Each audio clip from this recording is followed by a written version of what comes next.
Hi, you're watching Mockduck Plays Games, and it's the best Christmas ever. The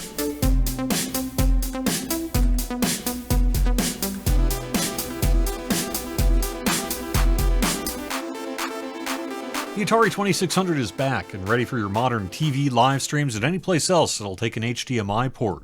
The 2600 Plus requires actual Atari carts, and it dumps the contents of the ROM into the system itself, then plays your games through built-in emulators for the 2600 and 7800.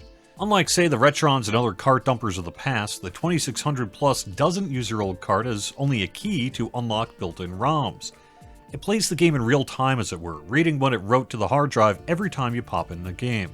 This is a big deal, even if it brings a few downsides, because it allows you to play just about anything you have with ease.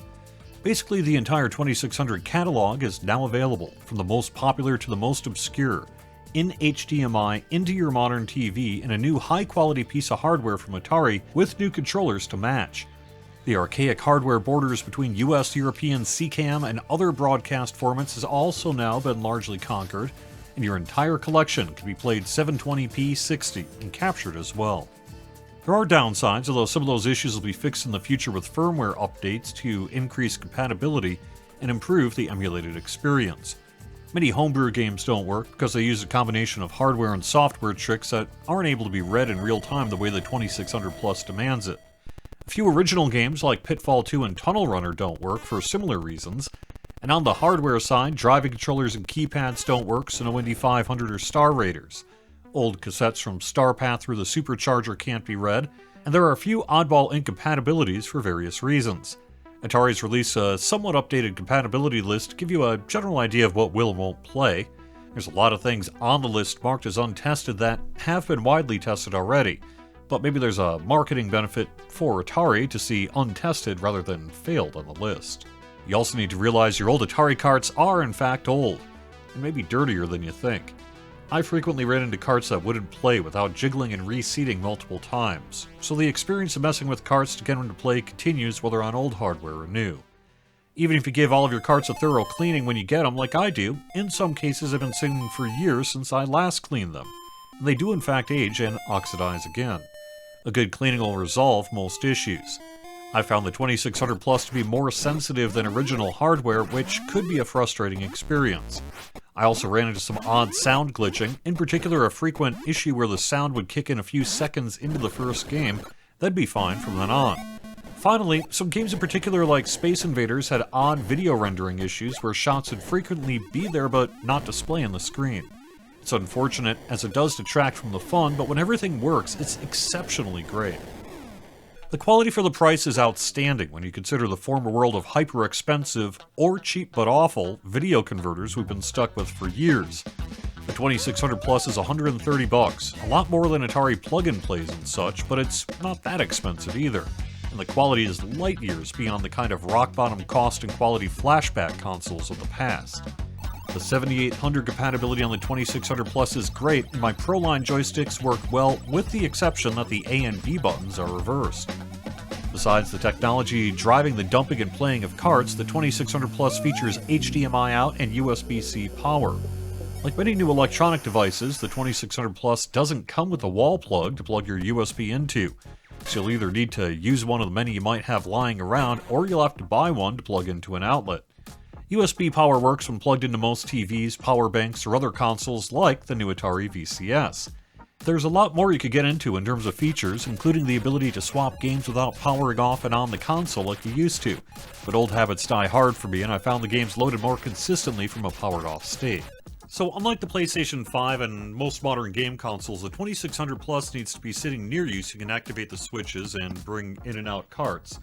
And out of the box, it comes with a 1.5 meter long USB and HDMI cable, which is fine if you're going to be plugging it into a computer or, some kind of sitting up solution. But if you're going to be on your living room TV, make sure you invest in something like maybe a 10-foot long HDMI cable in order to comfortably be able to play it. And make sure you've got a USB power port close enough to the console where it's going to be.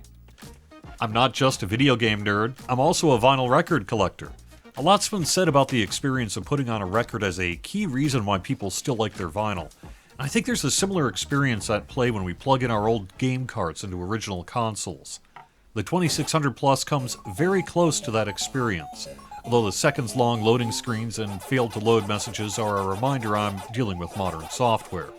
Still, the experience of playing, say, a Magic's Demon Attack on my 4K TV through the 2600 Plus feels authentic and physical, a slightly updated version of the way you played back in the 80s. The overall experience is so much better than playing the game on a PC or emulator on some kind of plug-and-play. 2023 may be one of the best years to be an Atari fan.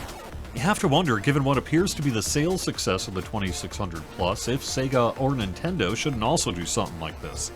I'd love a Genesis Plus, for example, or an NES Plus, in part because it means you can tap into all the third-party carts and obscure titles that just wouldn't happen in something like the NES Classic or compilation on the PS5 or Nintendo Switch. I feel like this could be a new era of retro gaming, where the companies of today make real money by selling new hardware that works with old carts. I suspect much of the audience for the 2600 Plus is us older folks who grew up with Atari, but we increasingly see younger people digging into gaming history. The barrier to entry for the 2600 Plus is a lot lower than trying to enter a world of RF video signals, NTSC and PAL broadcast standards, coax cables, and CRT TVs. The Atari 2600 Plus is the best thing to happen in the world of Atari since the new VCS in 2020. People looking for gifts for older dads and Gen X family have an easy win. There's a good chance anyone who grew up with Atari will absolutely love the 2600 Plus, so get this instead of socks.